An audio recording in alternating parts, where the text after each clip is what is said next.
There's a specific kind of silence that isn't peaceful. It's the kind that fills a room after something has shifted. After everyone realizes, all at once, that they had the wrong idea about someone for a very long time. I know that silence. I've lived on both sides of it. This is the story of the night I finally stopped trying to earn something that had always been mine. My father used to introduce me at family gatherings by saying, "And this is my other daughter. Not my name. Not what I did for a living. Just the other one." My sister Margot was the one he led with. Margot, who had a law degree from McGill, and a husband who worked in commercial real estate, and a house in Westmount with heated floors and a double garage. Margot, who called home every Sunday and sent birthday cards that arrived on time, and laughed at my father's jokes even when they weren't funny. I loved my sister. I want to be clear about that. None of what happened was her fault, but I was never Margot. I figured that out young.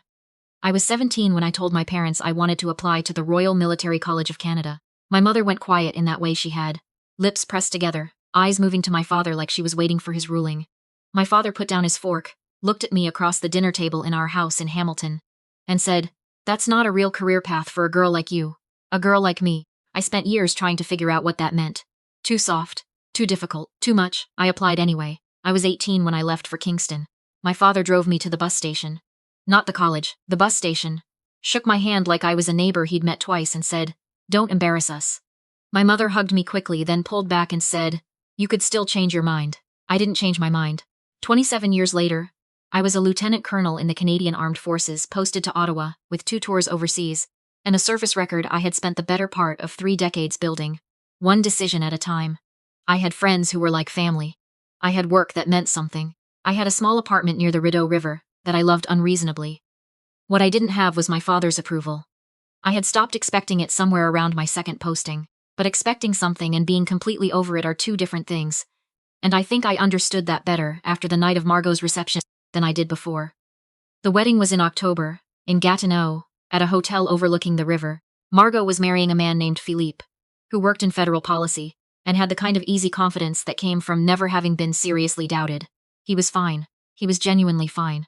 I'd met him 4 times before the wedding and he'd always been warm to me, curious about my work, careful to ask follow-up questions. I liked him. I was glad Margot had him. My father called me 6 days before the ceremony.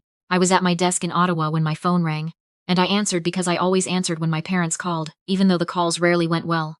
It was a reflex I'd never fully broken. "I wanted to talk to you before Saturday," he said, without saying hello. "Okay," I said. "Margot's asked me to walk her down the aisle and give a toast, and I want the day to be about her." "Not about." He paused. "Not about other things." "What other things?" "You know what I mean, Danny." Danny.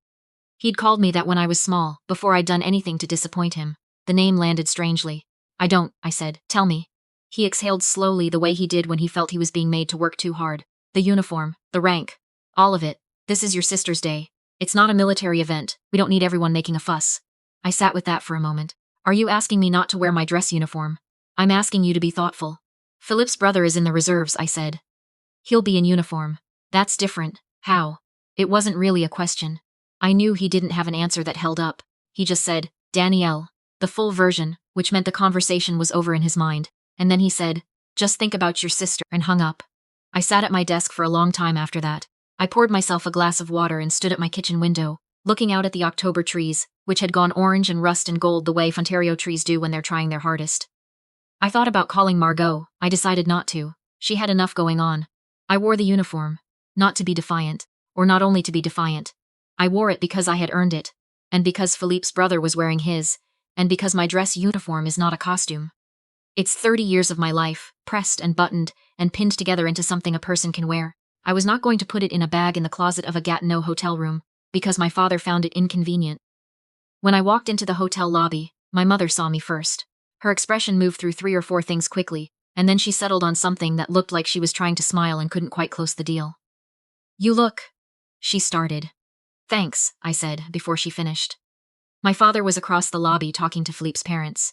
He saw me. He didn't come over. The ceremony was beautiful. Margot cried, which she would deny later. Philippe cried too, which I liked him more for. My father gave a toast at the dinner that was polished and warm and made several people tear up, and in the entire 3 minutes he spoke he didn't mention me. Once. Which was fine. It was Margot's toast.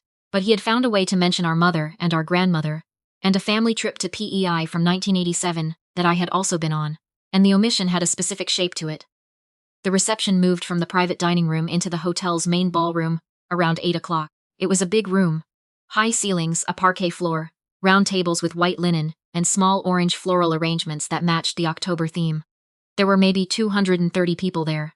A live band was setting up near the far wall. What I hadn't known. What Margot hadn't told me. Possibly to avoid drama.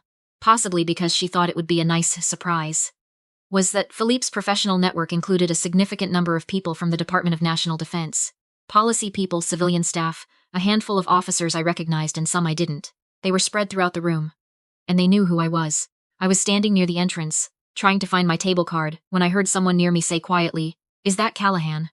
And then from across the room, clearly, a voice I recognized as belonging to a major I'd served with in Kandahar. "Officer on deck." It wasn't a command, it was instinct, the way you say something when the moment asks for it. But the room heard it. One person stood up, then the table next to him, then, in a kind of slow wave that moved from one side of the ballroom to the other, people rose, officers, civilian staff, a few others who'd been close enough to understand what was happening and followed along. Not all 230, maybe 60-70 people, but in a room that size, 70 people standing is not nothing. 70 people standing is a silence underneath a sound, which is somehow louder than either. I stood in the entrance of that ballroom, and did not move for several seconds. I didn't cry. I want to say that not because crying would have been wrong, but because what I felt wasn't sadness, and wasn't quite joy, it was something closer to recognition. Like being correctly identified after a very long time of being miscategorized. I found my composure and nodded, the way you do. And then I found my table. My father was at the table next to mine. I felt him watching me for the rest of the evening, but I didn't look over. I talked to Philippe's colleagues.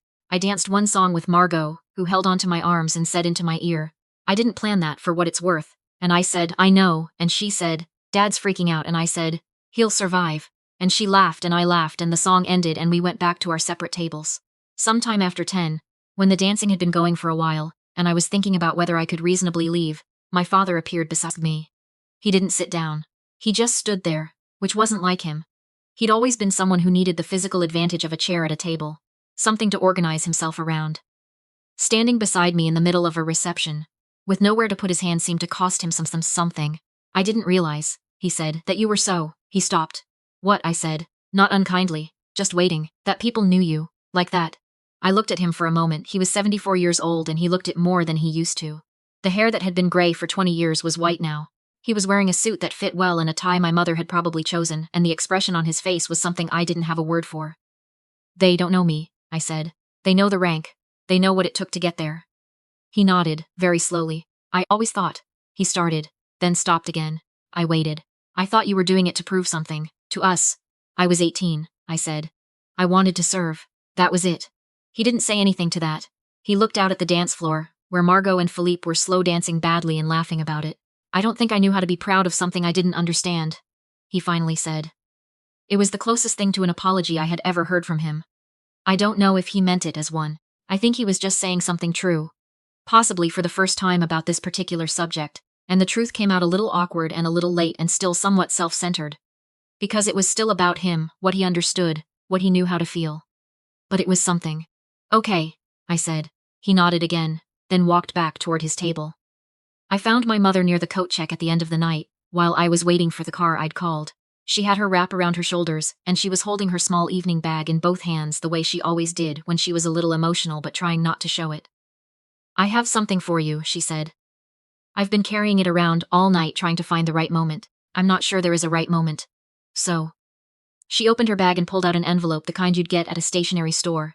Cream-colored, a little worn at the corners like it had been moved around many times. She held it out to me. Inside was a photograph, then another, then a third. Printed pages from the Ottawa Citizen, the Hamilton Spectator, a Department of National Defense press release from 2019. A small printed piece from an alumni newsletter. My name, my rank. A quote from a commanding officer I'd barely remembered giving. There were 11 pieces in total, every single public mention of me she'd been able to find, over 27 years. Clipped or printed and kept in an envelope she'd apparently brought to her daughter's wedding, on the off chance she'd find the nerve to give it to me. I looked up at her. "I looked for everything," she said, "whenever I saw your name somewhere, or your father mentioned something he'd heard." She paused. "He mentioned things, he just never said them to you. I don't know why. He doesn't know why. That's just how he is." I looked back down at the pages. The paper on the oldest one had gone slightly yellow at the edges. You've had these since the beginning, she said. More or less. I didn't know what to do with that. Pride that had been kept in an envelope for almost 3 decades. A father who bragged about me to other people and couldn't say a word to my face. A mother who collected evidence of my life like she was building a case for something she couldn't argue directly. It was not a simple feeling. Mom, I said. I know, she said. I know. I put the pages back carefully and closed the envelope. Then I held it against my chest for a second, which is not something I usually do. But it was late and I was tired and the night had been a lot. Thank you, I said. She reached over and pressed her hand briefly against my arm. Her eyes were bright. Then she looked away, back out at the thinning crowd in the ballroom, and said, in a completely different voice, Margot looked beautiful today, and I said, she really did. And we stood there companionably for a minute or so, until my car arrived and as I said goodnight and went out into the cold October air. The drive back to Ottawa took 40 minutes. The highway was quiet at that hour, mostly dark, except for the occasional set of headlights coming the other way. I had the envelope on the seat beside me. I thought about my father, standing in the middle of that reception with his hands at his sides, saying, I didn't know how to be proud of something I didn't understand. I thought about my mother, carrying 11 pieces of paper in her evening bag like a secret she'd been ready to tell for years. I thought about the moment in the ballroom, the slow rise of all those people, the particular quality of that silence after, and how it had felt less like triumph than like being finally, accurately seen. I was 46 years old. I had a service record and a career, and a life I had built entirely on my own terms, in a direction no one in my family had understood, or encouraged or asked about at any of the many dinners and Christmases and phone calls over the years. I had done it anyway, not for them, but not entirely without wanting something from them either, and that wanting was still there, smaller than it used to be, and less sharp, but there. And maybe that was just human. Maybe that was the thing none of us say clearly enough. That you can be competent and accomplished and genuinely okay and still, somewhere deep and inconvenient, want the people who knew you first to finally see who you became. I didn't have a clean resolution. My father was still my father. My mother would still deflect and defer and love me mostly sideways. The relationship would be the relationship, improved, maybe, in small ways, but not transformed overnight by one evening in a hotel ballroom in Gatineau. But I had the envelope, and somewhere on the dark highway between Gatineau and Ottawa, with the heater running and the radio off, and October passing quietly outside the windows, I understood that my mother had been keeping score all along. She just hadn't known how to show me the scoreboard. That was something. It wasn't everything, but it was enough to take home.